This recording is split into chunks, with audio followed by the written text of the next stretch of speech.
system and the payments landscape in India, Yeah. which I've heard a lot about since I took over as overseeing the payment system for the U.S. Yeah. So it's been great to kind of understand how it started, what the technology stack is, how it's been developed, how they've got everybody involved, and just basically how to improve the digital payment system. And it's been an amazing success.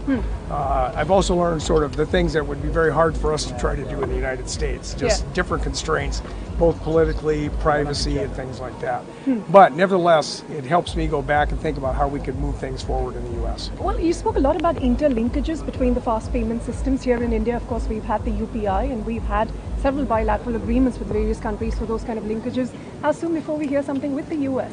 Well, like I said, we can do interlinking, but our system isn't developed yet. So you're going to connect, it's a bridge to nowhere because nothing's going to move until we get our system completely built up. So that's what I try to communicate, that it's going to take us another couple of years to fully expand our system so that if you want to send a payment from India to anywhere in the U.S., it'll get there, or vice versa. But we're not there yet. So this is just a matter of building out our network, and when it's big enough and it's broad enough, then interlinking would be a serious value proposition. Well, you heard the Economic Secretary in the Ministry of External Affairs earlier talking about how India has been a rule abider so far, but perhaps it can be a rule maker.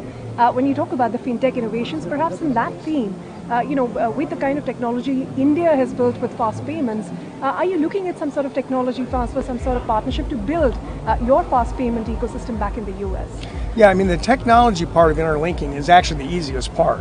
The hard part is the legal, the governance, rulemaking, and that requires people to sit down in a room and agree on the way things are going to get done. So that's not a technology problem. The technology part is actually fairly easy to do.